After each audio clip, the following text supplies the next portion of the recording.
Welcome back, guys. So there's probably a big cut in between everything because the rounds started happening very quickly and I went to time. But what ended up happening is it's not a prank anymore, baby. Hey guys, Dave here, one of the boys, RGs, has made it into top 16 with Omnimon Ace in this EX7 Glasgow Regional. So I just thought I'd sit him down, have a quick interview, go through the rounds. There was already an in-depth deck profile, even though it was technically a prank to get reactions. It's not really anymore. So I'll tag it in this video so you can go have a watch. And he goes into everything in depth there. So, Dave, how do you feel? Top 16? I feel great. I mean, obviously I had a bit of confidence wore the I'm him shirt today. Yes, a bit of confidence. Underneath, I only revealed it to the boys right at the end. But didn't start off that way. I went 0-1 against Mirage round 1. I just wasn't fast enough and it was very slow. Yeah. But after that, I won 7 out, went 7-1, hit top 16. Nice. Sadly lost in the top 16 match against Imperial, very close game, 2-1. Yeah. Really nice opponent, it was a really good game. Okay. But yeah, I'm just happy I managed to take the Omni deck. As I said in the prank, which, you know, I said top 8 in the prank, but I got top 16, so very close. Yeah. Prank deck profile. I'm happy to do well on this deck. I love this deck. Yeah. So I think it's one of the coolest decks in the meta. I think there's a really high skill ceiling to the deck. Yeah. I think you can really easily play this deck wrong. Yeah. And also I think there's a lot of agency in the deck list. Okay. I'll go a bit more in depth on the prank though. I really talk about why I made the choices. I keep the same 50 as that. Yeah. And I still stand by that is the best 50 you can run. Okay. For this.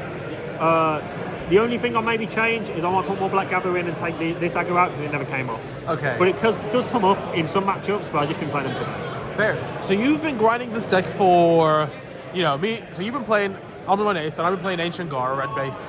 And you've been grinding this probably for 2 months now. We've literally super grinding it. What do you think in the skill ceiling came up today? Like what was it that you thought in the grind, in the testing that came up today that really got you, that got you through the matchups that other people could probably take on board whilst playing this deck? Right, so a couple of important things. One, you're playing a rogue deck, right? What's the advantage of playing a rogue deck? Your opponent doesn't know what your cards do, doesn't know what you're playing. Okay. And that comes up more in best of one. And I think best of one was more of an advantage to me than a hindrance. Okay. Even though you might think the deck needs a lot of pieces to function, you can brick, which is what happened in game 1. In every other round, I had about 3 or 4 opponents who picked up my cards, didn't know what they did, had to read them. And there was times in the games where they let me have Omni Ace on their turn, passed over to me, and they're already dead because I have Ultimate in hand, I can clear all the save. Yeah. I played a couple of Imperial early on, and set Greymon great into the matchup, pops 8Ks. Yeah. But knowing... Show us that on the cam real quick, the set Greymon? The BT17 set Greymon, yeah. Just the Evos for 2 over and but forever everything else, it's red, blue, yellow or green. Yeah. Came up in a couple of matchups because it pops 8Ks if you go over at the egg. Yeah. It allowed me to do some nice plays with this tamer in my last round against Blue Lord. Okay. Because I had a suspended aggro on board. This aggro on board. Evoed into this, still suspended, can't unsuspend. Drew 1, it let me find the Metal Gar. Yeah. But also, because of this tamer, I could play a Gabu with the end of turn DNA inherit out of trash when he had 0 security and I was under Quantum Mon. So then I get to go DNA with the warp from the War Grey, end of turn DNA, and just swing it life, and he has nothing, and I win the game. What is that? The EX4 dual tamer? Yeah, the EX4, the old Alta S, Alta B dual tamer. Yeah. It's just the box topper art. That's one of your one-of, isn't it? It is a one-of because it's searchable. It's searchable just like basically any of the other ties. The only unsearchable tamer is the mat. Yeah. But the mat comes up. Like there was games I was gaining free-fall memory off this. Just every time I raised, add 1, gain 1, play a searcher and it played for 2. You play one off the option and you have this and the duo tamer. You play for free. Yeah. Get a nice top 3. In the Quantum Mon match, I feel like I really hit a strong point when I went into Alta B, not to win the game, but to clear security in the tamers. Yeah. Even though it overflow 5, yeah. I basically put my opponent in a position where he has to deal with my board.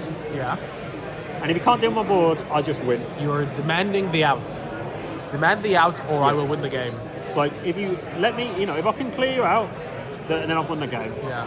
And I even got an interesting scenario in that game where I got to use the double war the 2 secret rares. Because when I went into the Greymon, as I spoke about earlier, over the Agu, I warped into Grey, tapped the Tamer, kept turn. Because I played the Gabara, I got to warp into this because I didn't have the other pieces. And then just DNA these, and the Omni doesn't need inherit, so there's no security, you just sweep the game. Played a Mirage today, and that was okay. The first one I bricked him really hard, but the second one, he doesn't know what the cards do. And if I have the option, basically I'm immune to Mirage bouncing me. You can't go into personal, you can't go Zudo. I made sure to make a stack with 3 sources against, just so I couldn't get Zudo Ace after I Omni'd effectively. I wanted to make sure my Omni would have 3 sources, so I made sure I had the rookie in the inherits and not like 2 level 6s. But now, is there anything that, you know, our locals has quite a diverse pool. You know, we get around 10 to 14 people every week in the Birmingham locals, and increasing with all the new players we're teaching the game to. Was there any deck today played that you played against and the player piloted in a different way that you didn't expect? I mean, you know, we have grinded these matchups quite a bit, so was there anything that caught you off guard maybe? I'll say the Bloom player I played in the last round, he's a really good player. I've seen him at previous events. He's played one of our lot for top 8. He played the deck pretty well, but I think what he sort of fell short on is because he didn't know the Omni Ace effect.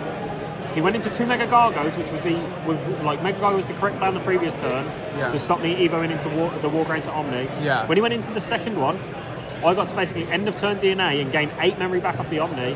Tabba Tamer gained 2 more when I played both of the 6s out, and that really gave me the advantage. A lot of people played the decks pretty standard. I wouldn't say there's many like best of 1 techs. But my round 1 Mirage player was playing Sora and Joe, which I think is quite a nice one, especially if you're playing Hexablau. You can sort of use that to leverage the Hexablau stun, if you will. But yeah, honestly, pretty standard across the board. A couple of Imperial, a couple of Mirage, 1 Shine player that bricked, and in best of 1, if you brick on Shine and I'm just being able to just control the board, really rough. A couple of Imperial bricked, Bloom Lord, and I think that's about it for matchups I played. Okay, I'll get into maybe the one last question before we get into our ending. So, you know, this is the first EX7 regional in the UK. So one of the very first. How do you feel about the current meta? I mean, you know, Digimon is a game now where, maybe since BT16 and the introduction of aces, our game has gotten more complex, but I think in a very innovative and interactive way. So, what do you think about the meta? I mean, and the game itself at the moment. I like the meta. I like diverse metas because I think it breeds creativity. It breeds ability to brew up deck lists and create interesting scenarios. I know some people that will like closed metas because they know I'm going to play these 4 decks against these 4 decks, and I know the matchup into this, matchup into this, matchup into this. But I don't want to brag. I think I know basically the Omni matchup into any deck that is plausible to bring here. I even on a theoretical level, not just like playing against it, just like knowledge. Even if I don't, I think I can work it out on the way. I think the meta in best of 1 is a bit weird because you think maybe Imperial wouldn't be as popular because it's a DNA deck, you need multiple pieces, right? But Imperial can play 10, 12 searches and it's like you have it every time. You're always able to find your 5, always able to find your DNA. And Partition's a crazy keyword against this deck. It really does hurt this deck because you bottom deck first, they play out 2 4s, you can pop a 4. But in that matchup, it's probably one of the only matchups you would love to pop first and then bottom deck. But yeah, I think best of 1 was interesting because it was best of 1 25-minute rounds. And I felt like Digimon has got more complex, and I felt I was able to take my time a lot more. And I think it really helps in a deck like this, where your opponent can be prone to overthinking. And if you just keep the stone face, they're going to think you have it, and they might pass a turn and give you an extra turn, and you can just draw what you need. And that's the outs you need to win the game. And also, it lets me in this deck. It's all about finding the lethal line, whether it's a 3 sec, 2 sec, 4 sec.